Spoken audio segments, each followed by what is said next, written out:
Middle level, একটু দেখেন middle লেভেলে আমরা যেটা অ্যাপিলেট ট্রাইব্যুনাল বলেছি, দ্যাট ইজ আওয়ার জুডিশিয়াল। কি কি ভাগে ভাগ করা আছে একটু খেয়াল করেন, নামগুলো খেয়াল করি আমরা, এবং এই নামগুলো আমরা শুনে থাকি হর হামেশা। নর্মালি ইউজুয়ালি ওই জয়েন্ট জেসি বলি আমরা, JCT, joint commission of taxes. This is our middle level. And middle level for national board of revenue, তার মানে মিডল লেভেল আমরা একটা কথা বললাম, middle level for our judicial authority and the middle level for our national board. দেখেন নামগুলো আপনার এ পাশ থেকে শুরু করবেন, আমি যদি ভুল না করি একটু আমাকে একজন হেল্প করতে পারেন যারা এটা নিয়ে কাজ করেন। আমরা মনে এটার থেকে ছোট থেকে বড় হচ্ছে কিনা দেখেন তো একটু, কেউ আছেন আমার সাথে তো আপনারা? ওকে, আমার মনে কি দেখা যাচ্ছে? আমার স্ক্রিনটাকে নিশ্চয়ই দেখছেন আমাদের? দেখা যাচ্ছে। হ্যাঁ, ওকে ফাইন। আমরা মানে এই পাশ থেকে শুরু করে এই পাশটাই মনে বড় হওয়ার কথা নাকি, নাকি এই পাশ থেকে বড় হয়ে এই পাশ থেকে নামছে? দেখেন কোনটা বলো। হ্যাঁ বলেন একজন একটু, সরি। আমার ডান পাশ থেকেই হয়ে বাম পাশে যাচ্ছে, তাই না? ওকে, তার মানে আমরা joint commission of taxes, additional commission of taxes, commissioner of taxes, director general central intelligence unit, director general training, director general tax payer unit, commissioner of taxes, director general inspection. এভাবে মোটামুটি দেখেন, আমার ঠিক এই মুহূর্তে আমার কাছে মনে হচ্ছে কোন পাশ থেকে শুরু হলো কোনটা হলো। তবে শেষে যদি লেখা আছে চিফ কমিশনার অফ ট্যাক্সেস, আমার মনে হয় এইটা দিয়ে শেষ হচ্ছে নাকি বলেন? এটা সহজ বুদ্ধি পেয়ে গেছি। এটা চিফ মানে প্রধান, তাহলে নিশ্চয়ই প্রধান দিয়ে আমরা শেষ করেছি। আর আপনি যদি ডাউনওয়ার্ডে যান দেন এইভাবে ভাবা যাবে যে উপর থেকে আমার নেমে আসবে। এটাকে আমরা যেটা অর্গানোগ্রাম বলি, অর্গানোগ্রাম হচ্ছে this is upward to downward নাকি? আর আমি যেভাবে ভাবি then downward to upward. Member যারা তারা আসবে না? জি জি জি জি, মেম্বার ওকে, একটু পরে যাই দেখি ওরা কি নামে চলে। আসলে এটাই আমরা মানে আরেকটা লেভেল আছে আমাদের, দেখি জি জি আরো আছে। এটা আমি একটা ওভারঅল একটা আমরা এটা পর একটা স্লাইড আমি পেয়েছি, আমি তখন দেখলাম একটা প্রেজেন্টেশন ছিল ইনকাম ট্যাক্স অথরিটি, আমি সেখান থেকে নিয়েছি আপনাদের জন্য। হ্যাঁ ওকে, এবার আপনি দেখেন আরো কিছু নাম আমরা পাবো। এখন এরা নামগুলো কিভাবে ব্যবহার করে আপনি একটু যদি ইনকাম ট্যাক্স আপনি যদি ম্যানুয়ালটা খোলেন আপনি আশা করি পেয়ে যাবেন। দেখেন বটম লেভেলকে আমরা দুটো দিকে দেখিয়েছি। অ্যাপিলেট অফ ট্যাক্সেস দেখাচ্ছে there is no person or no employee in appellate tax division, অর্থাৎ আমরা এই পাশে কাউকে মনে দেখতে পাবো না। অর্থাৎ বটম লেভেলে আমাদের, বটম মানে যেহেতু এটা আইনের, একটা প্রশ্ন করব শিওর শিওর শিওর। স্যার, এগুলা এই ধরনের টপিক গুলো তো আমাদের বইয়ে নাই, মানে কিন্তু আমাদের ট্যাক্স অথরিটি আছে। হ্যাঁ আমি বলি ট্যাক্স অথরিটি আপনাকে জানতে হবে। ওই যে আমরা প্রথম দিনই বলেছিলাম যে বইতে যতটুকু আছে ওখানে টার্মটা ব্যবহার করেছে, এবং এটা অনলি সিমার টেক্সট মাথায় রাখতে হবে আমাদের। এই জন্য আপনাকে আমি একটু সংক্ষিপ্ত হলেও অন্তত ধারণাটা দিলাম। এগুলা কি পরীক্ষায় আসার সম্ভাবনা আছে? আসতে পারে আসতে পারে। What is the power of tax authority, আমি একটু পরে আসছি।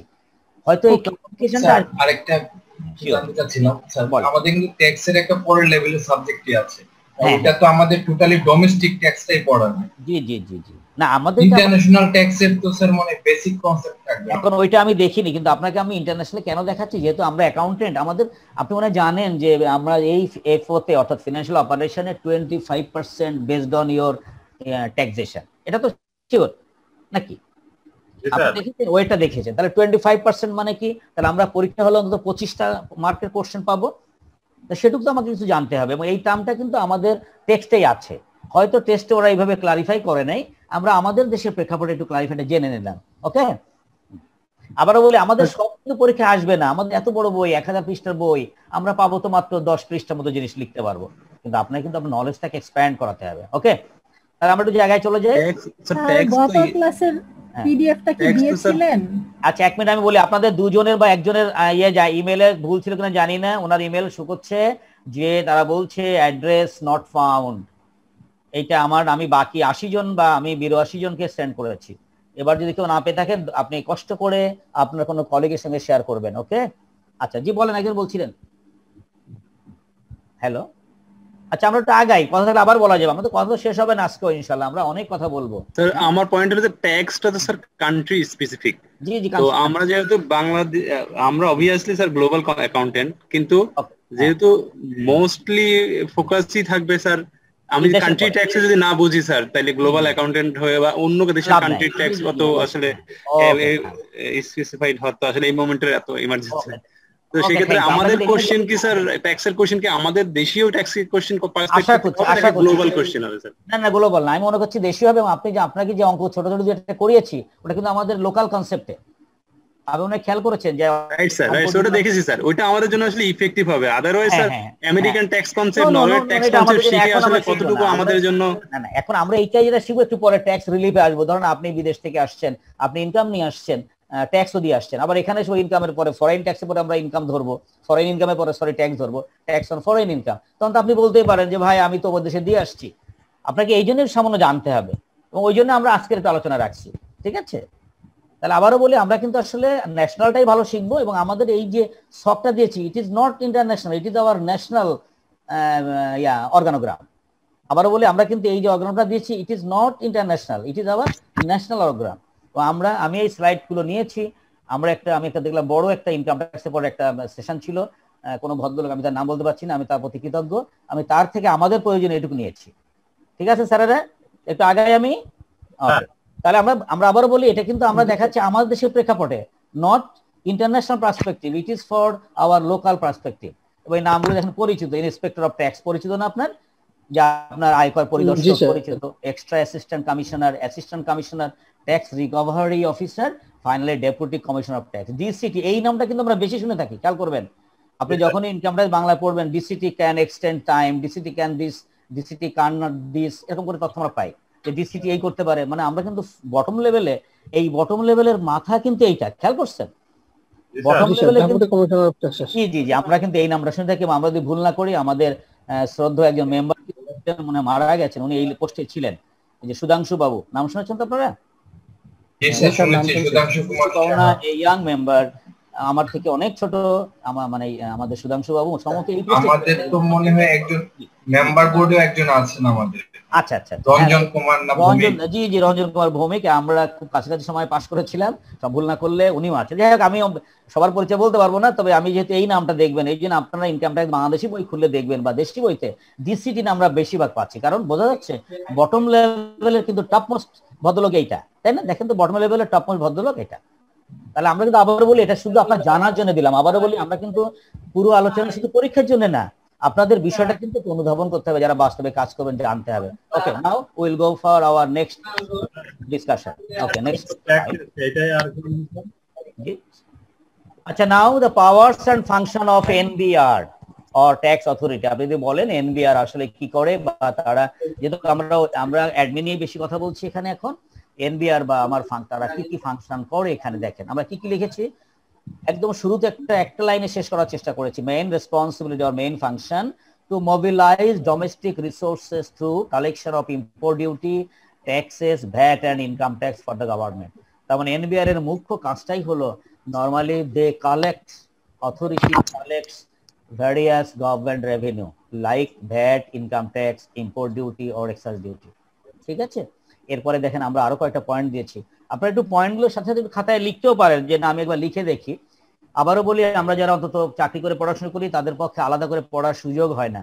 আপনি এই সময়টুকুন আমার সাথে সাথে আবার লিখতে পারেন যে power to administrative matters related of taxes. এভাবে দেখেন তো, পড়ে এই লাইনগুলো পড়তে সমস্যা কিনা?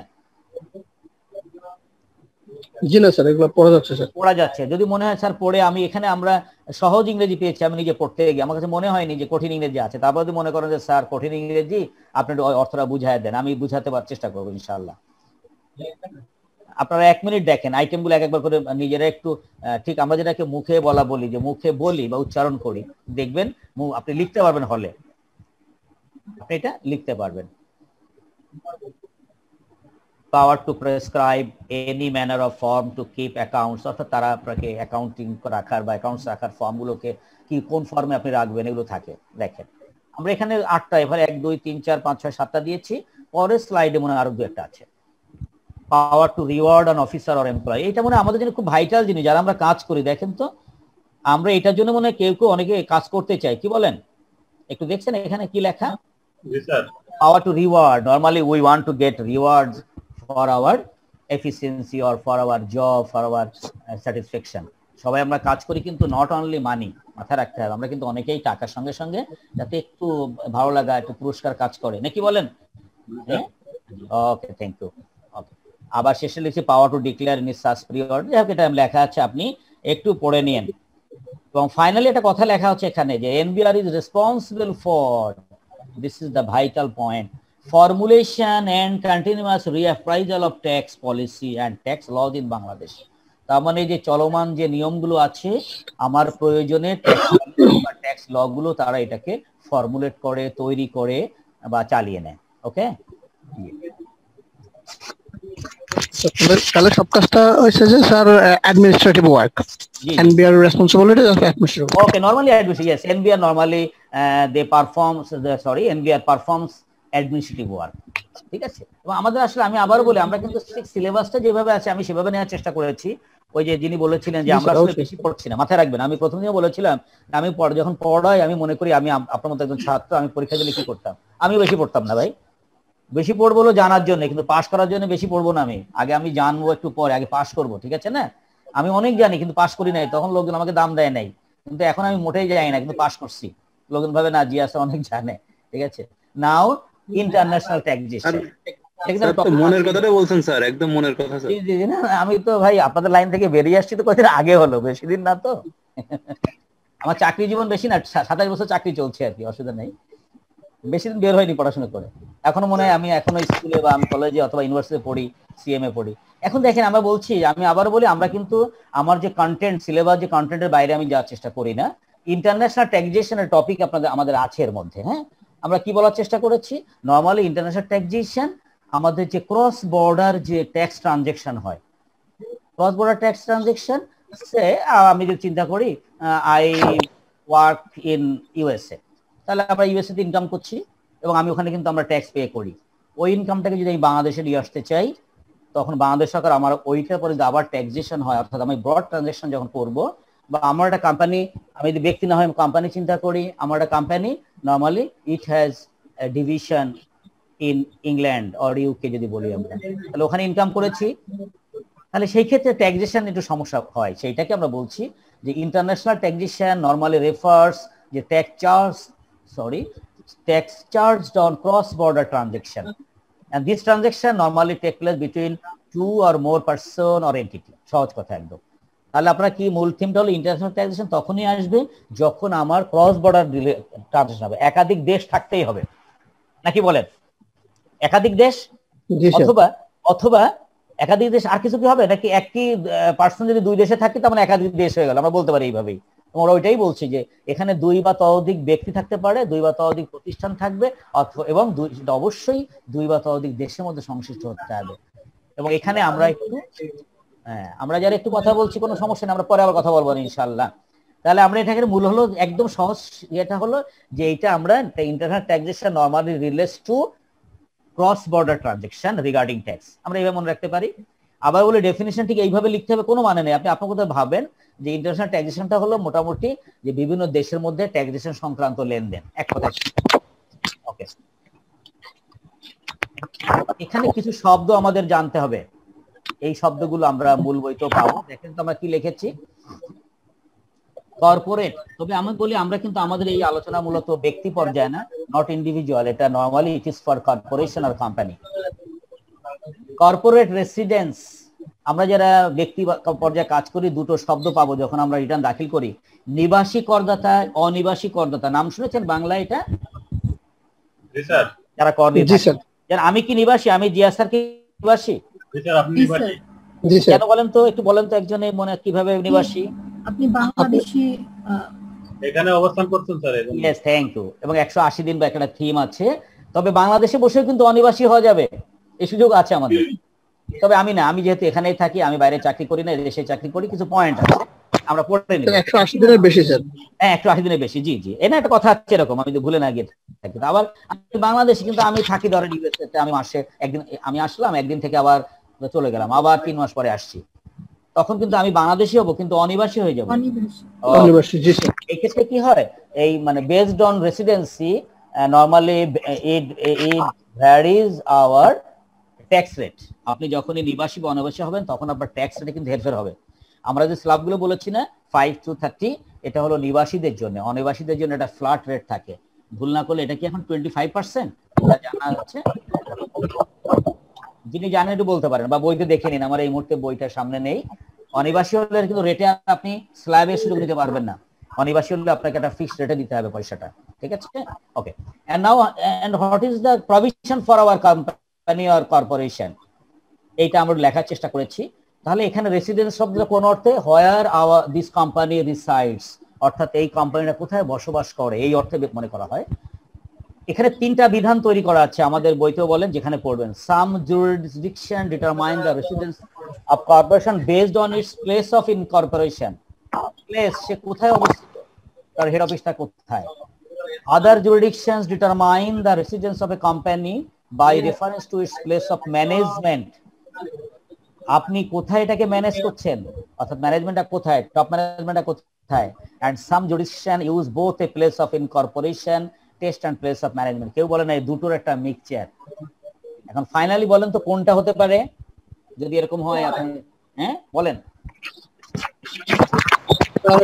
এখানে অবস্থান করবে স্যার কর্পোরেট রেসিডেন্স মানে আমার এটা দেশ। জি জি, এখানে একটা কথা ফাইনালি বলা আছে, আমাদের যে টেক্সটটা আছে সেখানে যেটা বলা আছে, generally a company will be treated as being resident in the country of control, that is where is head office। তাহলে কি দাঁড়ালো দেখেন, আমরা অনেক কথা শিখলাম যে সে কোথায় ইনকর্পোরেশন, কোথায় সে ভদ্রলোক কন্ট্রোল করে। তাহলে মূল থিমটা দাঁড়াচ্ছে সাধারণত আমরা বলবো corporate resident mainly or primarily it depends on its controlling place, এটা কোথা থেকে কন্ট্রোল করা হয়। তো সাধারণত যেখানে হেড অফিস থাকে সেখান থেকে কন্ট্রোলিং হয় মনে আমরা নাকি। জি স্যার, জি আমরা তাহলে মোটামুটি আমাদের কিন্তু অঙ্কের বিষয় না, তারপরে জানলাম এখন যে তিনটা দিককে বলা হলো আমরা এটাকে, এবং এটা আপনি আপনার টেক্সটে পাবেন যে আমরা যেভাবে বলি যে কন্ট্রোলিংটা কোথা থেকে হবে, বা রেসিডেন্সটা, এটাকে residence normally depends on its controlling place, সে কোথা থেকে এটাকে কন্ট্রোল করা হচ্ছে। Okay, and now double tax, এটাও আমাদের একটা পয়েন্ট। কি লেখা আছে একটু পড়ে দেখেন তো। Normally if we pay 2 or more times our maybe 2 times for same source of income, যদি এমন হয় আমি একই ইনকামের পরে দুইবার ট্যাক্স দিয়েছি বা দিচ্ছি, আমরা সেটাকে বলেছি হলো ডাবল ট্যাক্সেশন। ডাবল ট্যাক্সেশন এটা কেন হচ্ছে আপনি যদি নিজেও একটু বোঝেন। আমি যে একটু বলেছিলাম যে আমি জব করি ইউএসএ তে, আমি ইউএসএ যখন ইনকাম করেছি আমি ওই টাকার পরে নিঃসন্দেহে ট্যাক্স দিয়েছি। ইউএসএ মনে হয় ট্যাক্স দিতেই হয়। আর যদি আমরা এখানে ট্যাক্স হ্যাভেন বলে একটা জায়গা আছে নাকি বিশ্বে, আছে এরকম কিছু জায়গা ট্যাক্স হ্যাভেন বলি আমরা কাকে বলেন তো? এই প্রসঙ্গে এটা আমি লিখতে পারতাম, এখানে লেখা হয়নি কোনো কারণে। যেখানে ট্যাক্স নাই, এই মানে where the individual or company has not to give any tax, যাকে ট্যাক্স দিতে হয় না এরকম কিছু জায়গা বলা আছে, থিম বলা থাকে। এরকম একটা দেশের নাম বলতে পারেন ট্যাক্স দিতে হয় না? স্যার আমাদের স্যার যারা চাকরি করে না তারা বাদে কেউই তো ট্যাক্স দেয় না স্যার, কোম্পানি কাটতে নাই। আচ্ছা ওকে ফাইন, না ট্যাক্স হেভেন বলে বিশ্ব কিছু জায়গা আছে মনে হয় আমার। স্যার ট্যাক্স হেভেন সাধারণত মরক্কোকে বলা হয় স্যার। জি জি, কাকে বলা বলেন তো? মরক্কো। Yes, thank you. এটা আমি কান্ট্রির কথা বলেছি, আসলে আপনি যে উদাহরণ দিয়েছেন একটু আগে প্রথমে যিনি, ওইটা হলো তার ইনকাম ওই পর্যন্ত যাচ্ছে না বলে আমি ট্যাক্স তাকে এক্সাম্প করে দিচ্ছি। বাট ট্যাক্স হেভেন হলো ওই দেশটার আদৌ কোনো কোম্পানি বা ব্যক্তিকে কর দিতে হয় না, এই অর্থে ট্যাক্স হ্যাভেন বলা হয়। আবার কিছু জায়গায় আপনাকে ক্লিয়ার করে দিয়েছে, ক্লারিফাই করছে যে আপনি for this section you don't have pay any tax, দিতে হবে না আপনাকে, তখন এটা আমরা ট্যাক্স হ্যাভেন। যারা তাদের কি দিতে হয়? তাদেরও যদি ইনকাম ওইখানে পড়ে, ওই যে আমাদের দেশের প্রেক্ষাপটে এইভাবে আদিবাসীকে মানে আলাদা করা হয়নি, তবে আমাদের জন্য কোম্পানির জন্য ট্যাক্স হলিডে স্কিম আছে মনে হয়। ট্যাক্স হলিডে নাম শুনছেন? স্যার জি স্যার। ওকে, ট্যাক্স হলিডে কিন্তু বিশেষ করে যারা কোম্পানি ফর্ম করে তাদের জন্য আমার মানে with some prescribe resolution or provision, অর্থাৎ ট্যাক্স এর জন্য আমরা কিছু এক্সাম্পশন, রেগুলার এক্সাম্পশন বলতে হবে এটাকে, for many years 5 or 10 or 12 years এরকম লেখা আছে এলাকা ভিত্তিক, যারা পড়েছেন। জি স্যার, এটা স্যার, জি স্যার, এটা স্যার এক নতুন কোম্পানি গঠন করার জন্য কিছুদিন বা কয়েক বছর কর অবকাশ, কর ছাড় দেয়। হ্যাঁ ওকে ওকে, মানে that is to secure investment, অথবা আপনাকে দলে আনার জন্য ভাই আপনি ইনভেস্টমেন্টে চলে আসেন, তাই তো? জি স্যার, যে আপনি যাতে লস গেলেও না আপনি বেঁচে যাবেন। আমি আপনি বলতে পারেন স্যার এগুলো তো আপনার বইতে নাই, আছে মাঝখানে দু একটা শব্দ আমি পেয়েছি কিন্তু আমাদের টপিক হিসাবে নাই। কিন্তু আপনি যখন কারো চাকরি পরীক্ষা আপনি যাবেন, যখন আপনি দেখবে ইউ আর কোয়ালিফাইড মেম্বার, তখন এইভাবে জিজ্ঞেস করতে পারে ভাই ট্যাক্স হলিডে মানে কি হয়, বিশেষ সুবিধা দেওয়া হয়? বাংলা বলি, বাংলা আমরা পড়েছি কর অবকাশ, বাংলা শব্দে ব্যবহার করা কর অবকাশ, অর্থাৎ ট্যাক্স এক্সাম্পটেড ফর পার্টিকুলার টাইম। আপনাকে এবং এটা শুধু to promote the industry, main থিমটা হলো, তাই না? আমি যদি ভুল না করি, tax holiday, G sir, G. Okay, only to promote your industry, আপনি যাতে ইন্ডাস্ট্রিতে আসেন, সরকার আরো উপকৃত হয় সেই জন্য। যাই হোক, তাহলে এখন আসেন আপনি ডাবল ট্যাক্সেশন আমরা কি বলেছি? নরমালি ডাবল ট্যাক্সেশন বলতে আমরা বুঝছি যে twice, when taxes paid twice on the same source of income, 2 times বা twice, আপনি নতুন ট্যাক্স দিবেন, তখন এটা আমরা বলি double taxation. Okay,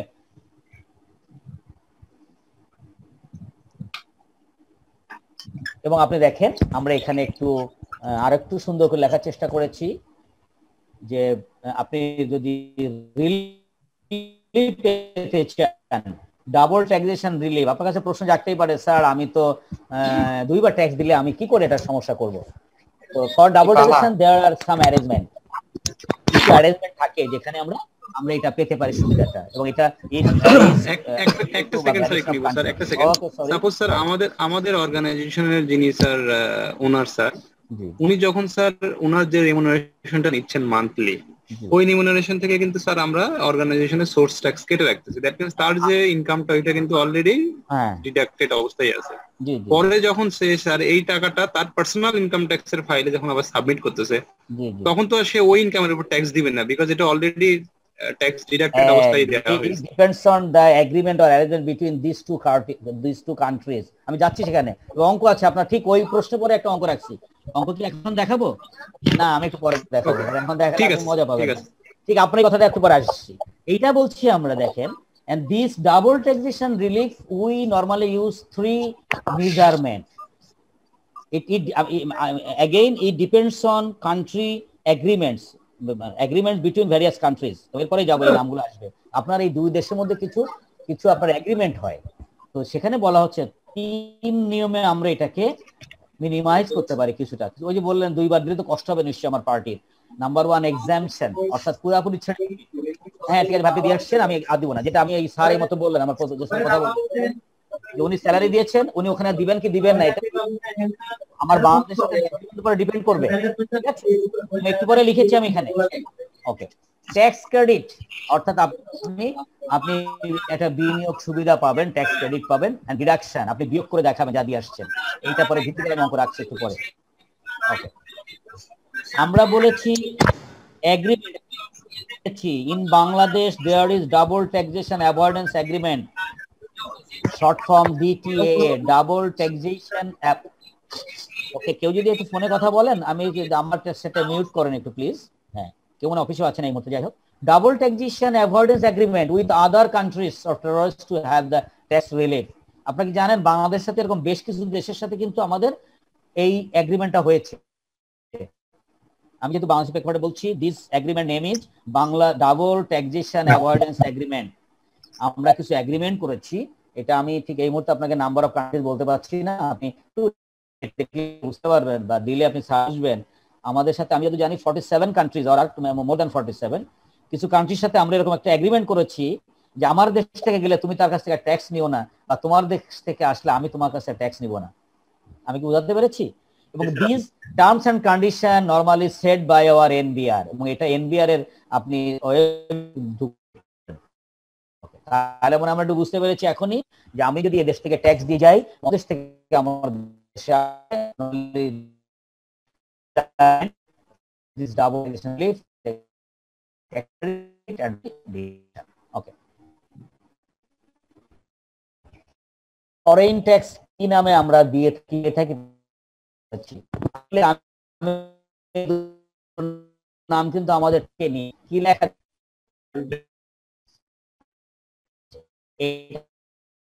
underline tax, with holding tax নাম শুনেছেন? এটা বলেন তো।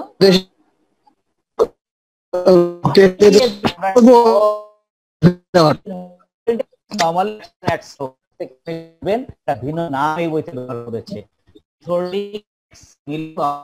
TDS tax deduction at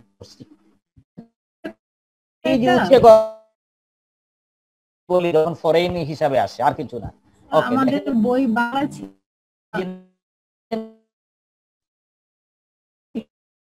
আমরা বললাম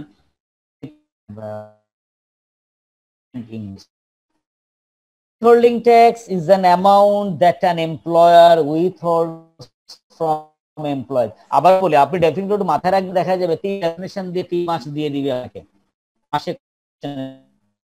1 2 3 আইটেম 3 মানে আপনি withholds from employees wages pays directly to the government.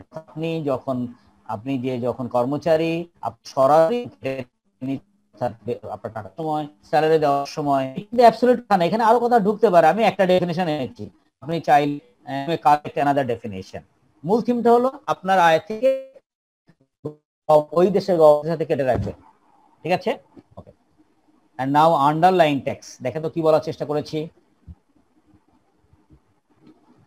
Underlying tax is the term used to refer to foreign tax already suffered by a foreign company on profits out of which a dividend is paid to an investor.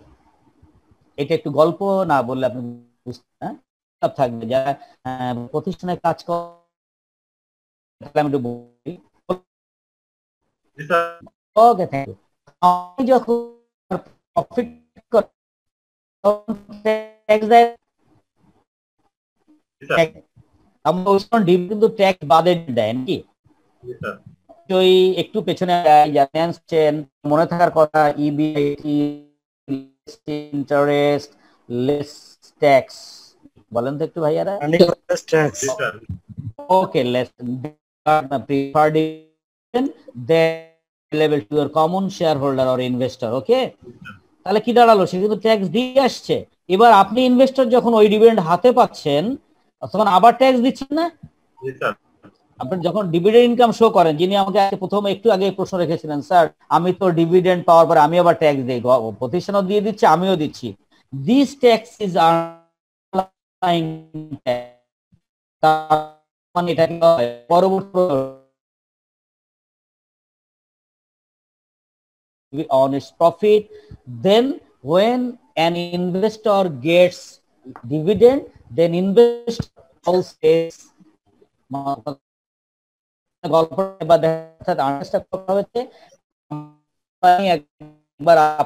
আপনাকে টাকা দেওয়ার আগে সে একবার tax দিয়েছে, tax দিয়ে আপনাকে পরে dividend দিয়েছে, বা ডিভিডেন্ডটার পরে যখন ইনকাম ডিভিডেন্ড দেয় আপনি আবার।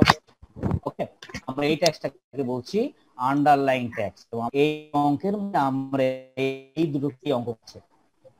আমরা কি একটু বোঝাতে পেরেছি?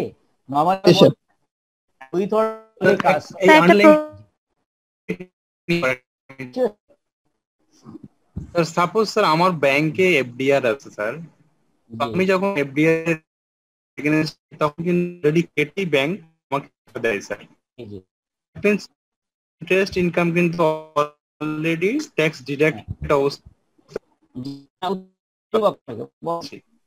যখন আমরা কিন্তু কথা বলছি ইন্টারন্যাশনাল পারসপেক্টিভ, আপনি বিদেশ থেকে দেশে আসেন তাহলে বোঝাতে পারবো। ওইটা তো আমি আর দ্বিতীয়বার ট্যাক্স দেই না। আমি আপনাকে বলি, আপনি যেটা প্রশ্ন করেছেন সেটি হলো ওই ইন্টারেস্ট যখন আমি আমার ইনকাম দেখাবো ওটাকে গ্রস আপ করব এবং ট্যাক্সেবল ইনকাম বের করে ট্যাক্স রেডি করে আমি আবার টিডিএসটা তো বাদ দেই। যারা বাস্তবে ট্যাক্স দেন দেখো কিনা ব্যাংক কথা বলেন বা ইসলামী ব্যাংকের প্রফিটের কথা যদি বলেন তাহলে ওখানে হলো gross of your Islami bank আগে গ্রস আপ করে, তাহলে আমরা গ্রসটা দেখাই তারপরে ডিডাকশনটা ব্যাক কাটে দেয়। ওকে ওকে, গ্রস কেন মানে সরকার যাচ্ছে আপনি আপনার মূল ইনকামকে শো করে আগে ট্যাক্সেবল আওতায় চলে আসেন। কারণ আপনি যদি 3 লাখের 1 টাকা নিচে থাকেন আপনাকে ট্যাক্স পে করতে হয় না, ওই জন্য সরকার একটু চাপ দিয়েছে, বাবা আপনি আপনার মূল ইনকাম দেখান, ঠিক আছে না? দেন আপনি ট্যাক্সেবলটা পার হয়ে গেলেন, এবার ট্যাক্সের হিসাব করার পরে বলবে হ্যাঁ বাবা এখন তুমি তোমার ওই টাকাটা বাদ দিয়ে দাও। এরকম করেন কি না? ওকে জি স্যার, এটাই করি স্যার। ওকে, থ্যাংক ইউ, আমি বোঝাতে পেরেছি, এটা আমার ভালো লাগলো। তাহলে এবার আসেন, ছোট্ট দুটো অঙ্ক রেখেছি, আশা করি বুঝতে পারবো এই অঙ্কগুলো। আমারও আবার বলি, এই আপনাদের ইনকাম ট্যাক্স অংশে হয়তো বড় অঙ্ক দিবে না, কারণ 25 মার্কের হলে ওই যে বললেন পরের টার্মে ট্যাক্স আলাদা চ্যাপ্টার, আমাদের হয়তো ছোট ছোট কিছু অঙ্ক 5 মার্ক 7 মার্ক মিলে হয়তো 25 মার্ক থিওরি সহ হতে পারে। ওকে, আমরা যাচ্ছি পরবর্তীতে। দেখেন এইটা হচ্ছে একটা, দেখেন একটা অর্গানাইজেশন নাম লিখেছি, নামটা পড়া যাচ্ছে? নাম শুনছেন কখনো? দেখেন তো পুরোটা পড়ে দেখেন আগে। স্যার আসে নাই। হ্যাঁ, কোথায় আসেনি? সরি, স্লাইডে আসে নাই স্যার, এখন আসছে স্যার। এখন আসছে? ওকে ওকে, ধন্যবাদ। সরি ভাই, আমার তাহলে দিতে দেরি হয়েছে, হয়তো নেট প্রবলেম হতে পারে। না স্যার, ঠিক আছে। ওকে, Organization for Economic Cooperation and Development. This is normally it is an intergovernmental agreement. আমরা লিখেছি 37 countries when founded it 1961. এরা কি করেছে? এই যে আমরা একটু ডাবল ট্যাক্স কথা বলেছিলাম না, এরা বলেছেন না ডাবল ট্যাক্স লাগবে না, আমরা যে কোনো এক দেশ থেকে দিব। এবং এটা এই 37টা মেম্বার কারা আছে, আমার স্লাইডে জায়গা অনেক বেশি হয়ে যায় বলে আমি দিতে পারিনি, আমি এটা বের করেছিলাম। এবং আপনি এটা আমরা এখন এই পাইপলাইনে আছি, সূচকে মনে হয় আমরা এখন কিছু দূর আছি, কিন্তু আমরা এখন এরা নেয়নি আমাদেরকে। ইন্ডিয়াও মনে হয় পাইপলাইনে আছে, আপনি যদি নেটে সার্চ দেন দেখতে পারবেন। এই 37টা দেশ সম্ভবত অস্ট্রেলিয়া, নিউজিল্যান্ড, অর্থাৎ একটু যারা আমাদের এখন যারা আমরা ডেভেলপ, কি বলি ওটাকে, ডেভেলপ কান্ট্রি না ডেভেলপিং কান্ট্রি, কোনটা বলেন তো? Developing country sir. Developing country. ধরেন তারা এরকম করে যারা মডেল, যারা মডেল ধরেন ইকোনমিক্যালি যারা মডেল, আপনি দেখবেন নাম আছে, তাদের শর্ত হলো তারা বলছে যে আমরা এখানে কিন্তু একটা দেশ হিসাবে কাজ করব। অর্থাৎ যদি আমাদের এই এগ্রিমেন্টটা হলো company will pay tax only within one country, যে দেশে সে ব্যবসা করুক সে ওই দেশেই শুধু ট্যাক্স দিবে, তার মানে সে ডুয়াল ট্যাক্স দিবে না। এই এগ্রিমেন্টটাই হচ্ছে OECD। এই এগ্রিমেন্টের যে ফর্মটার নাম এসছে সেটা এটা। আমি কি বোঝাতে পেরেছি কথাটা? ওকে, এটা আপনি আপনার টেক্সটেও পাবেন, টেক্সটে আছে হলো আপনার, টেক্সট যদি খোলেন টেক্সটে পেয়ে যাবেন ইনশাআল্লাহ। আমি একটু দেখি এটা কোথায় আছে, চ্যাপ্টার 2 একদম 39 অথবা 37 কথা থাকবে। ওকে, এখানে তারা বলছে মোটামুটি, হ্যাঁ এখানে তারা কি বলছে বলেন তো, যে will only be taxable in a state, মানে এই দেশগুলো যে কোনো একটা স্টেটেই ট্যাক্স দিবে। তার মানে 37টা দেশে যেখানে ব্যবসা করুক, ধরেন অস্ট্রিয়া যদি অস্ট্রেলিয়ায় ব্যবসা করে, অথবা অস্ট্রেলিয়ার যদি কেউ অস্ট্রিয়ায় ব্যবসা করে, তাহলে এক লোক যে কোনো এক দেশেই দিবে। তার মানে তারা সিঙ্গেল একটা এন্টিটি হিসেবে কাজ করবে। But there R some condition দেখেন থিওরির মধ্যে কিন্তু এটা আসতে পারে। What is the parameter or factors under OECD যারা আছে তারা আসলে কি মেনে চলে, দেখেন তো কি লেখা আছে এখানে, it requires permanent establishment of, যদি আপনার এটা হতে হয় তাহলে নিচের এই শর্তগুলো প্রযোজ্য ক্ষেত্রে মেনে নিতে হবে। যেমন আপনি যদি ফ্যাক্টরি নিয়ে কাজ করেন, আপনার ওখানে পার্মানেন্ট ফ্যাক্টরি করতে হবে, ওয়ার্কশপ হতে হবে, অবশ্যই অফিস থাকে, যদি থাকতে পারে, ম্যানেজমেন্টের জায়গা থাকতে পারে, পয়েন্ট ওরা বলে দিয়েছে। আর পয়েন্ট, আপনি অবশ্যই অ্যাকশন প্রজেক্ট হয়ে 6 মাসের বেশি থাকতে হবে। তাহলে টিমটা কি বোঝাতে পেরেছি? এটা হলো মূলত আমাদের যে ডুয়াল ট্যাক্স বলছি, ডুয়াল ট্যাক্সকে রেমেডি করার জন্য normally this countries make an arrangement that they will or any entity of any country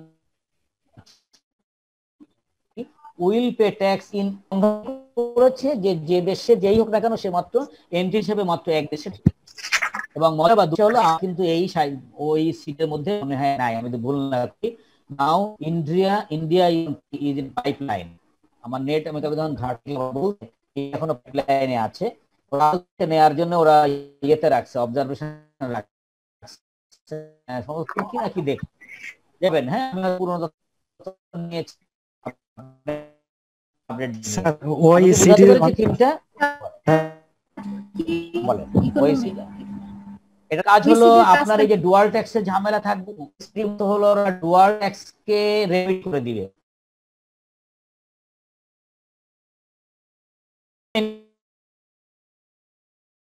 উদ্দেশ্যদের main উদ্দেশ্য।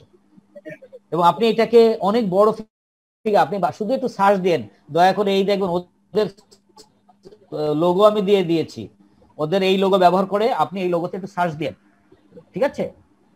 ওকে, আমি কি বুঝাতে পেরেছি কথাটা? জি স্যার, বুঝতে পারছি স্যার।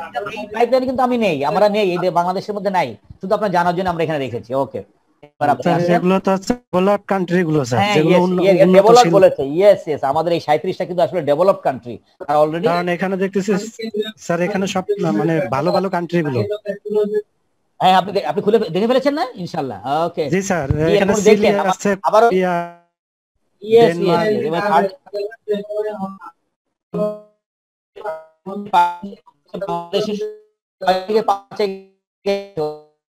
একটু দেখা যাবে 7 or 8 10 years they will include us এতে পারে।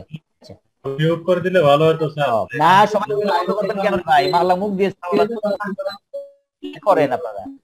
ওকে, এবার বই খাতা নেন, একটু হাতে কলম নেন, আমরা যদি সময় আমরা একটু অঙ্ক রেখে একটু যান পড়েন, অঙ্কটা পড়েন। প্রবলেম নাম্বার,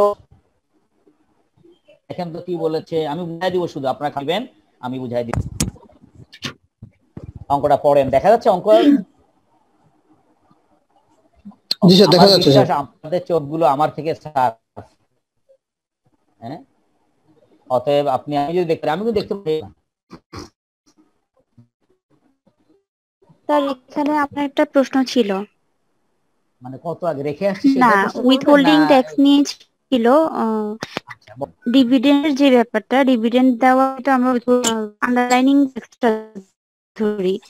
এখন ডিভিডেন্ডের আমরা তার হোল্ডারদেরকে দিয়ে দিব, তাহলে হোল্ডারই ওই যে ওই দেশেরই হবে ফরেন? আমরা তো বলছি আমি তো ফরেন হয়ে চলে, আপনি ভাবেন যে আমি ফরেন হবে, ঠিক আছে? মানে যে দেশের ওই দেশ। এক মিনিট আমি বলি না, ও দেশে তাদের দুটোই হচ্ছে, এবং সেক্ষেত্রে এটা আমাদের দেশে দুইবার হয়ে যায়। সে আপনি যখন বাংলা বই ফিক্স করছেন না, বিবিএ করেছি স্যার। আপনি দেখবেন, আপনি যদি দেখবেন গড় নিয়মে কর রেহাই একটা শব্দ ব্যবহার করা হয়েছে বাংলা বইতে। ডিভিডেন্ডের পরে গড় নিয়মে কর রেহাই, অর্থাৎ তখন আপনাকে শেষে আবার গড় কর রেহাই দেওয়া হবে। কোম্পানি আবার দিয়েছে, আমি কেন দিচ্ছি? তো আপনাকে দেবেন, আপনি এই প্রশ্নে এখন যাবো না অবশ্য, আপনাকে ওই রেটে আবার ছাড় দেয়া হয়। তার মানে আপনি, কারণ কি কোম্পানি দিচ্ছে ধরেন 25%, অথবা আপনার জন্য প্রযোজ্য হচ্ছে ধরেন আপনি বেশি ইনকাম করেন 30%, তখন সামান্য ট্যাক্স বেড়ে যায়। আবার বা বিপরীত হবে, কোম্পানির জন্য 25 হলো, আমি আপনি ধরেন পড়েছি গড়ে 15%, তখন ওটা বিয়োগ করা যায়। ওটা মনে থাকার কথা, গড় হারে কি স্যার এখন যদি মানে 20,000 টাকা যেটা আন্ডারলাইনিং ট্যাক্স দিয়েছে প্লাস হচ্ছে 12,000, আমরা এই অঙ্কটা এই পর্যন্ত শিখবো। এরপরে আমি এরপরে কি স্যার কমবে, মানে কাটবে পরে? এরপরে আমি আমার সেকেন্ড অঙ্কে যখন যাব তখন দেখবো যে আমি আমার লোকাল দেশে যোগ করার সুযোগ পেয়েছি। আমার পরে আচ্ছা আচ্ছা, ওকে স্যার, ওকে। তো দেখেন সহজ হিসাব রেখেছি, এটা যেহেতু বিদেশি অঙ্ক, মানে কি আমরা ফরেন অঙ্ক বলছি, ডলার রেখেছি, টাকা করি নাই। কি বলছে এখানে দেখেন, Homely is a UK company and 100% shares of foreign company called Fairway. আমি ইউকে তে বসে আছি, আমি বাইরের কোন দেশের ফেয়ারওয়ে কোম্পানির কত পার্সেন্ট শেয়ার নিয়েছি বলেন তো? 100% শেয়ার। তার মানে আমি আমার ওই লাভের সম্পূর্ণই আমার টাকা, ঠিক আছে? Okay. During the year Fairway earn the following income, তারা প্রফিট বিফোর ট্যাক্স করেছে 2 লাখ টাকা। আমি টাকাই বলছি, ডলারই আছে, যদিও ডলার বলেন, ডলার 2 লাখ। এবার আমি ইনকাম ট্যাক্স দিয়েছি 40,000 শো করছে এখানে টোটাল প্রফিটের পরে, আর প্রফিট আফটার ট্যাক্স বলছে 1,60,000 থাকে, তাই না? বিয়োগ করলে কি থাকে দেখেন তো, ডিভিডেন্ড অফ টাকা 80,000 out of profit after tax to homely. Sir sorry to interrupt, sir ব্যাকগ্রাউন্ডে একটা আওয়াজ আসতেছে যেটার জন্য আপনার ভয়েসটা স্যার ক্লিয়ারলি শুনতে পাচ্ছি না।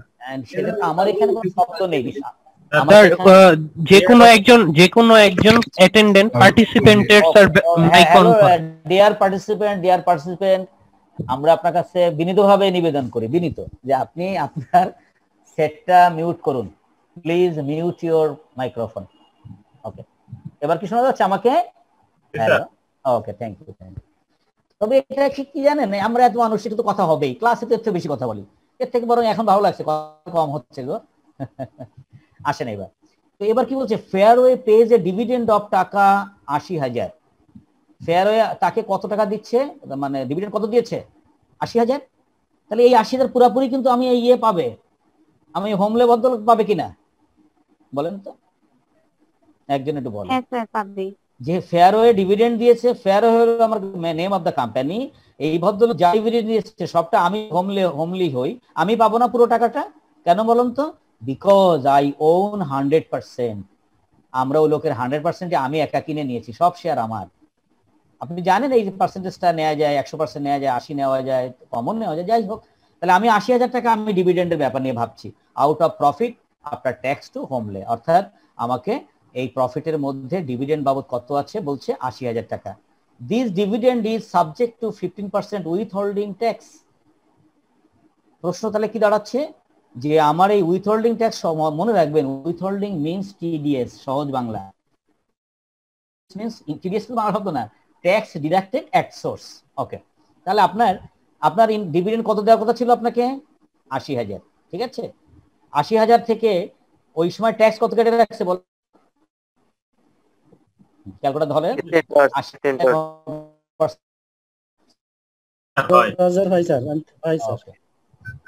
এখন কথা হলো, আপনি তো 12,000 টাকা ওইটা ট্যাক্স হয়ে যাওয়ার পরে কোম্পানি আপনার হাতে যখন আপনি আপনার নিজের ইনকাম 80,000 শো করবেন, এই 80,000-এর মধ্যে আপনাকে এখন আন্ডারলাইং ট্যাক্স দিতে হবে। কিভাবে দিবেন? এই আন্ডারলাইং ট্যাক্স বের করার জন্য আমরা পেছনে একটা জায়গা রাখছিলাম, এখন খেয়াল করাবো। দেখেন তো কি লেখা এই স্লাইডের নিচের দিকে দেখা যাচ্ছে, tax on profit divided by tax. Okay, এইটাই হচ্ছে ওই যিনি প্রশ্ন একজন ম্যাম গড় হয় সে কি লেখা কিন্তু tax on fee divided profit after tax into dividend, অর্থাৎ আমি আফটার ট্যাক্স থেকে ট্যাক্সের যে রেটটা ওইখান থেকে ওইটাকে আলাদা একটা ট্যাক্স রেট বের করে নিতে হবে। আবার বলি আন্ডারলাইং ট্যাক্সের কোনো রেট কখনোই দেওয়া থাকবে না। We have to use this formula, tax on profit divided by profit after tax into dividend.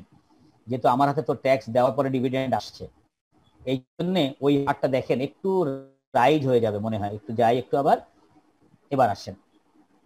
তাহলে আমি এখানে নেট ইনকাম হাতে পেয়েছি কত? Profit after tax 1,60,000। 1,60,000-এ কোম্পানি ইনকাম ট্যাক্স কত দিয়ে আসছিল? 40,000।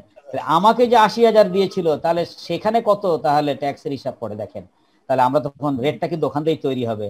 1,40,000-এ সরি 1,60,000-এ 40,000 একে কত আমাকে 80 দিয়েছিল, তার মধ্যে কত আবার ট্যাক্স চলে গেল। খেয়াল করেন জিনিসটা। কারণ এই হারেই তো বলছে আমার এই টাকার মতো ট্যাক্সে দিয়েছে। কিভাবে হিসাব হবে? 1,60,000 তার ইনকাম দেখাচ্ছে, 1,60,000-এর মধ্যে ইনকাম ট্যাক্স দিয়ে আসছে 140,000। নেট অবস্থা খেয়াল করেন, 1,60,000-এ 40 একে কত? একে বললে ভাগ হয় না, ইনটু 80,000-এ কত? আমি আবারও বলি, আমরা আন্ডারলাইন ট্যাক্সের কোনো রেট কোশ্চেনে বা বইতে থাকবে না। এইটা এই হারাহারি হবে, অর্থাৎ কত টাকা ট্যাক্স বাদ দিয়ে কত নেট পেয়েছি, তাহলে নেট এত হলে ট্যাক্স এত দিয়েছি, নেট এত হলে ট্যাক্স এত দিয়েছি, হিসাবটা এরকম করবেন। তাহলে আপনি দেখেন 80,000-এ ট্যাক্স কত আসছে? 20,000। তাহলে মোট আমার ট্যাক্স চলে যাবে, আমি যখন কোম্পানিকে রাখছি 12,000, আর আমাকে আবার যখন ইন্ডিভিজুয়াল ট্যাক্স দিতে হবে পরে এসে সেটা হবে কত? 20,000। তাহলে আমার মোট ট্যাক্সের বোঝা পড়বে 32,000। তো এখানে কিন্তু আমি ডাবল ট্যাক্স নিয়ে ভাবছি না, এটার পরে অঙ্কে রাখছি। এই অঙ্কটা আমি সিম্পল, এটা আমি টেক্সট থেকে নিয়েছি, এটা রেখেছি শুধু আপনাকে দুটো ট্যাক্স বোঝানোর জন্য। তাহলে আবারও বলি, withholding tax rate always be mentioned. Withholding ট্যাক্সের অবশ্যই রেট থাকবে, বাট আপনি আন্ডারলাইং ট্যাক্সের কখনো রেট থাকবে না। এইখান থেকে আপনাকে রেটটাকে তৈরি করে নিতে হবে। এটা আপনি টেক্সট খুলে পাবেন, আমি আমার স্লাইডও দিয়ে দিই। ঠিক আছে স্যার? এখানে উইথহোল্ডিং ট্যাক্সটাই দিয়ে আমার অথরিটি দিবেন, তো উনি দিবেন উৎসে কর্তা নারী যিনি প্রতিপত্তি দায়ী, আমার তো নিবেশ। আচ্ছা, ধাক্কাটা আমি পেলাম, ধাক্কাকে পেলাম বলেন তো স্যার? ধাক্কা আমার, এই যে আমরা হিসাব করছি আমার অরিজিনাল ট্যাক্স যাচ্ছে 32,000। আলটিমেটলি স্যার 32,000 পুরোটাই কি ফরেন কান্ট্রিতে জমা হচ্ছে ট্যাক্স হিসেবে? এখন ইয়েস, সেখানে জমা হচ্ছে। এবার আসেন পরে, যদি আমি নিজের দেশে এসে তাহলে কি করব? তখন এর অঙ্ক জন্য এইটা পড়েন। এবার স্যার একটা মিনিট টাইম নিতাম স্যার। অবশ্যই আগের অঙ্কটা তো স্যার আবার যাচ্ছি। জি স্যার বলেন। স্যার সাপোজ এইখানে যে হোমলে এটা তো স্যার ইউকের কোম্পানি, আর আমি যদি জাস্ট বোঝার সুবিধাতে ধরে নিই যে far away Bangladeshi company sir, আর ইনভেস্টমেন্ট বাংলাদেশে আছে স্যার। জি জি। তো যখন স্যার বাংলাদেশি কোম্পানিটা তাকে $80,000 ডিভিডেন্ড দিল স্যার, সে কিন্তু স্যার $40,000 অলরেডি ইনকাম ট্যাক্স দিছে বাংলাদেশকে। জি জি স্যার, তাহলে $40,000 বাংলাদেশ, এটা কিন্তু সব বাংলাদেশে বসে দিচ্ছে। এই দুটো ট্যাক্স, এটা দিয়ে কোম্পানি আর এটা দিয়েছে পার্সোনাল, ঠিক আছে না? এখন ডাবল ব্যাপারটা পরে আসছে, যখন উত্তর দিব এটা আশা করি বোঝাতে পারবো, আপনি পেয়ে যাবেন এইখানে। মানে আপনি বলছিলেন যে আমি আবার আমি ওই দেশে ফেরত গেলাম, তখন কি হবে, সেই অঙ্কটা এই এবার পড়েন ভাই, একটু দেখেন, আশা করি আপনার উত্তরটা পেয়ে যাবেন। আর না পাইলে তো আরো কত ক্লাস আছে, পরে এটা ক্লাসে আবার বলবো ইনশাল্লাহ, সমস্যা নেই। British is a UK company and owns 80% share of the foreign company called Cheers. তার মানে এবার কিন্তু 80% এর মালিক। ওকে, during the year Cheers earned the following profit after tax. তার আমার ইয়ার হলো Cheers হলো কোম্পানি, British হলো আমি একজন ইন্ডিভিজুয়াল বা আমি একটা কোম্পানি, ধরেন ইউকের কোম্পানি, ওদের একটা তথ্য দিয়েছে আমার সামনে, সে ইনকাম করেছে 3,72,000, ট্যাক্স দিয়েছে 62, আবার net after tax 3,10,000. Total dividend of 1 lakh out of profit shareholder. আপনি একজন বলেন তো, আমার চিয়ার্স কোম্পানি দিচ্ছে কত টাকা মোট ডিভিডেন্ড? 1 লাখ টাকা, ঠিক আছে? আর ব্রিতাস কত পাবে? 80%, 80,000। এই অঙ্ক বুঝে গেছি, ধন্যবাদ আপনাকে যিনি উত্তর দিলেন। হ্যাঁ, কেন আমরা বুঝতে পারলে একটু বড় অঙ্ক জিনিসটা পেরে এটার ভদ্র এইখানেই তাহলে বোঝা গেল আমি কিন্তু 1 লাখ তৈরি করে share holder is dividend subject to 5% with holding tax. তাহলে এই ভদ্র উইথ হোল্ড, ওকে দেখেন আন্ডারলাইন বলা জি, total foreign tax suffered on the dividend and show how double tax relief. এবার প্রশ্ন ছিল না, she would apply in the UK using the tax credit method assuming rate of tax 40%. UK বলছে যে আপনি আমার 40% ট্যাক্স, যিনি আমাকে একটু আগে বলেছেন যে স্যার পাচ্ছেন কিনা এখন, তার মানে আমি আর ধরেন বাংলাদেশ নিয়ে ভাবছি না, আমরা ইউকে নিয়ে ভাবি। আমি ইউকের লোক, আমরা অন্য দেশ থেকে ইনকাম করে ঢুকছি ইউকেতে, এখন দেখি ইউকেতে আমি আসলে কি করব সেটা পরের কথা, আগে আমি দেখি ওই দেশে কত দিয়ে আসছি। চলে যান খাতা কলম নিয়ে, বসছেন তো খাতা কলম নিয়ে? জি দেখেন, আমি প্রথমে লিখেছি টোটাল ডিভিডেন্ড 1 লক্ষ, আমি একটু এটা যাই, 1 লক্ষ ইন্টু 80%, 80,000। আমরা বলেছিলাম, একজন ম্যাম বলেছিলেন 80,000। উইথ হোল্ড ট্যাক্স কত দিয়ে আসবেন? 5% কত? 4,000। হাতে কত ফেরত নিচ্ছেন? 76, 76,000। এই বোঝা যাচ্ছে আন্ডারলাইন কেমন এই 80 এর পরের আন্ডারলাইন ট্যাক্স কিন্তু আপনারা সবসময় টোটাল ডিভিডেন্ডের পরে মাথায় রাখবেন, মানে আপনি যেটা পাচ্ছেন। আগের অঙ্কে নিশ্চয়ই খেয়াল আছে, দেখেন একটু যাই ব্যাকে, আবার কিভাবে বের করেছিলাম? Total net profit after tax নিচে, আমার ডিভিডেন্ড আমার নেট ট্যাক্স উপরে, আর আমার ডিভিডেন্ড, ঠিক আছে? আসেন তাহলে এখানে কত আছে আমার আফটার ট্যাক্স? 3,10,000। ট্যাক্স দিয়েছি কত? 62,000 divided by 3,10,000 into 80,000। Okay, thank you. দেখেন আছে কিনা? আল্লাহ থাকিস, আল্লাহ আছে। তাহলে আমি তো আগে পরে দিয়েছি, অসুবিধা নেই। তাহলে 80,000 গুণ 62। আচ্ছা 62 কেন হলাম? পরে শূন্য ফেলে দিয়েছি, বুঝছেন না, লিখতে কষ্ট হচ্ছিল, ভাগ 310। তাহলে আন্ডারলাইন হলো 310টা কোনটা? বুঝলেন না? আল্লাহ রেখে যাই, ওই যে দুই জায়গা থেকে আমি 300 ফেলে দিয়েছি। হ্যাঁ, একটু ওই যে আপনি ইনকাম ট্যাক্স উপরে বসবে, প্রফিট নিচে বসবে, আবারও বলি ইনকাম ট্যাক্স উপরে, নেট প্রফিট আফটার ট্যাক্স নিচে বসবে। যেহেতু 300 লিখলে আমার একটু জায়গা বেশি লাগতো মনে হয়, আমি ভুল করেছি। এখানে আপনি লেখার সময় আবার 300 দিয়ে নিয়েন, তাতে রেজাল্ট কি পাল্টাবে বলেন তো স্যারেরা? না স্যার, পাল্টাবে না স্যার। পাল্টাবে শিখেছি, উপরে নিচে শূন্য শূন্য ফেলা দেন, গুণ করেন, কোনো অসুবিধা নেই। কয় টাকা হয়? 16,000। তাহলে আপনার কিন্তু মোট প্রাপ্তি ছিল 80, আর আপনার যেটা মূল ডিভিডেন্ড নিয়েছে আরো 16,000 টাকা আন্ডারলাইন, তাহলে আপনার গ্রস ডিভিডেন্ড বলা হয়। 80 যোগ 16, আপনার গ্রস ডিভিডেন্ড কত? 93,000। Gross dividend 93,000। ফরেন ট্যাক্স, এবার আপনি 6,000 নিয়ে ঢুকছেন, আপনার ইউকে সরকার বলছে আপনি তো ডিভিডেন্ড আপনার নামে ছিল ওই যে বললাম বাংলাদেশের নিয়মে আমরা ক্রসিং আপ করাই, বাংলাদেশের নিয়মে কি করছি? গ্রসিং আপ করায় আমার যেটুকু কেটে রাখছিল সেইটা আবার যোগ করে নিয়েছি 80-র সাথে, খেয়াল করেন কত হলো 96,000। এখানে প্রশ্ন আছে যে ডিভিডেন্ড তো ওরা যখন ইউকে সরকার ডিভিডেন্ডটা পেয়েছে তখন 80,000 পেয়েছে নাকি না ইউকে সরকার পাইনি। আপনি ইউকে সরকার মনে করেন, আমি একজন পার্টি মনে করেন, আমার নামে হবে 96,000, আমি দেশে ঢুকছি পরে কথা। যেটা দেশে আসছে ডিভিডেন্ডটা ওটা কি 80,000 আসছে নাকি 96,000 না? আমি আমাকে যখন আমি বলি সবাই হলো সব সরকার চায় ইনকাম বাড়বে, বাবা তোমার নামে তো টোটাল 96,000 টাকা গ্রস হয়ে আছে, ওই দেশে তুমি মোট 96, তুমি ট্যাক্সের বাদে বাড়ি নিয়ে আসছো 76, তারপরে বলছি এই বই দেখেন সে কত ঢুকছে বাড়ি 76,000 নিয়ে। আমার গ্রস ডিভিডেন্ড থাকবে এই 80,000 যোগ 1,000 96,000। আচ্ছা আপনি এখন দেখেন, না বুঝলে আমি পরদিন আবার বুঝাবো না। হয় কি একটা প্রথম ধাক্কায় না বুঝলে মনে হয় যেন অনেক কঠিন কিছু, হয়তো আমারও বোঝানোর সমস্যা হচ্ছে, এখন মেনে নেন এটা, ঠিক আছে? পরদিন অন্যভাবে আপনি বুঝবেন আশা করি। এখন না বুঝলে আপনাকে ছাড়বো না, ঠিক আছে তো? আবার একটু শুধু মুখস্থ রাখেন। এখন আমার প্রফিট ডিভিডেন্ড দিস 80,000 যোগ 16,000, আপনাকে তো আমাকে আগামী দিনে আমি অন্যভাবে বুঝাবো, 96,000 এভাবে আসতে পারে। 16,000 ট্যাক্স আমি দিয়ে আসছি না দিয়েছেন, কিন্তু তার মানে কি আপনার নামে বরাদ্দ হয়ে গেছিল তাহলে? 96,000 বরাদ্দ ছিল, ওরা করেছে কি তাহলে তো 80% হচ্ছে তাইলে ট্যাক্স বাদ দিলে 80,000 থেকে 16,000 মাইনাস হওয়ার কথা, মানে যেটা বেসিক ওরা পাবে না। ওরা আপনার আবারও বলে দেখেন, আপনার জন্য চিন্তাটা একটু পরে, আপনাকে দেওয়া হচ্ছে 80,000 টাকা, ওরা বললো আপনার ডিভিডেন্ড বাবদ এই 80,000 তো ট্যাক্স বাদে আপনাকে দেওয়া হয়েছে নিশ্চয়ই।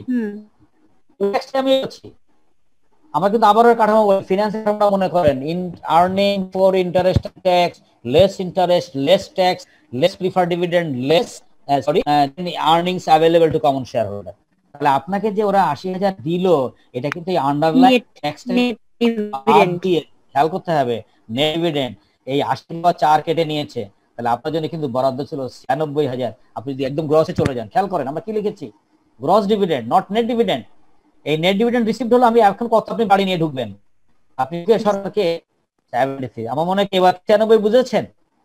আবারও বলি 80 হলো আপনাকে প্রথমে বলা হয়েছে, 80 যখন করা হয়েছে এই ট্যাক্স পরবর্তী 80 কিন্তু আপনার এই 16 পরবর্তী 80, তাহলে আপনার কিন্তু প্রাপ্য ছিল 96,000। খেয়াল করতে হবে এই 96,000 থেকে আপনি এখন দেশে ফরেন ট্যাক্স দিবেন কত টাকার পরে, মানে আপনি সরি আমি ভুল বললাম, আপনি 96,000 টাকা মোট আপনার গ্রস ডিভিডেন্ড। এই প্রবলেম কোথায় হচ্ছে যে যখন 80% হিসাব করতে যাচ্ছি তখন প্রবলেমটা হচ্ছে, কিন্তু 100% যদি হিসাব করতাম ক্ষেত্রে মালিক না, আবারও পেছনে যায় একটু ভাই, তার মানে আপনি এই টাকা ইনকাম সব আপনার ইনকাম ট্যাক্স না। খেয়াল করেন আমরা আনুপাতিক কেন বের করছি, এই 62 কি সব আপনার ইনকাম ট্যাক্স? আবার বলেন তো, এই 62,000 কি আপনার ইনকাম ট্যাক্স না? ওই টাকা আছে, তার থেকে একটা অংশ কি আপনার এর মধ্যে কয় টাকা আছে বলেন তো, এর মধ্যে কয় টাকা আছে সেটাই বের করলেন। আপনার এর মধ্যে আছে মাত্র 16,000 টাকা। 16,000 আছে, এখন 16,000 বাদ দিয়েই তো আপনাকে ওরা 80 দিল।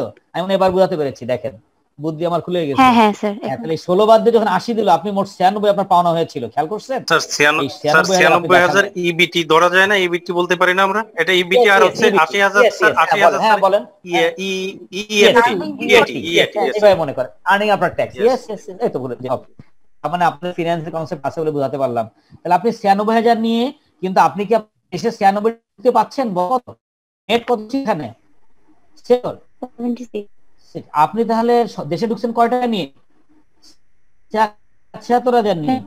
ছিল কয় টাকা? 96,000।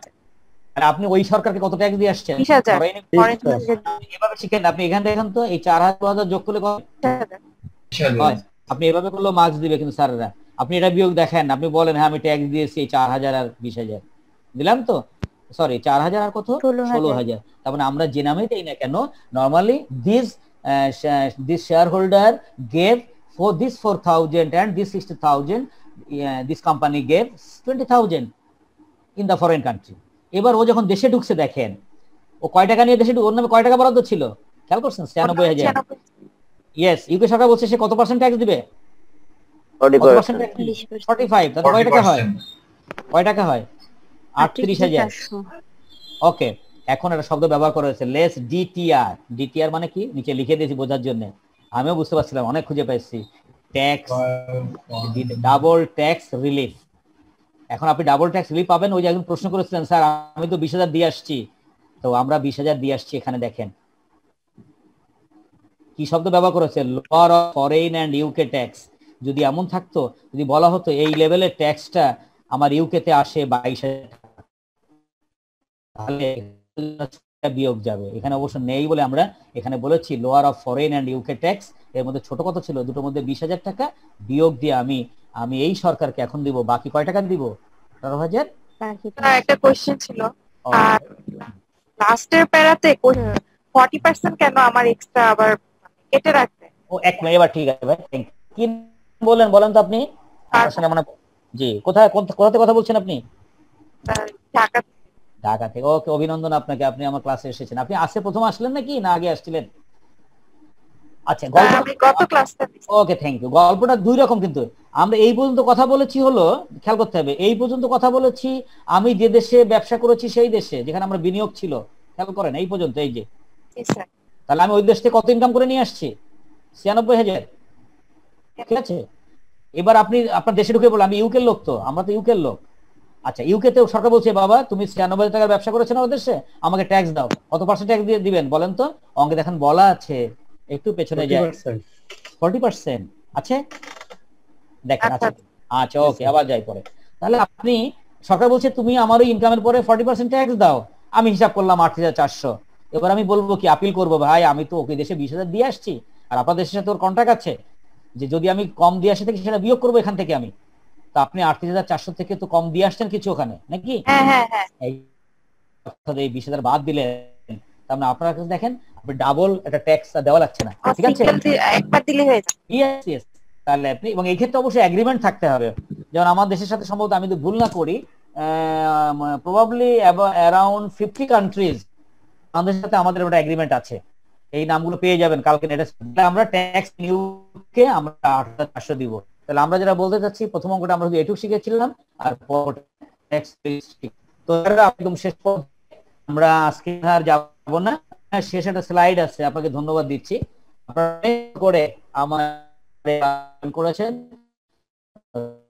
Thank you all, stay.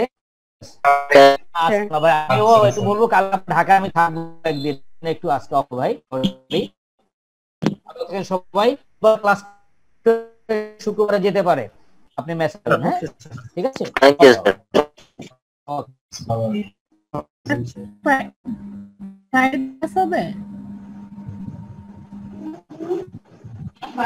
কেউ কি স্লাইড বক্সে দিতে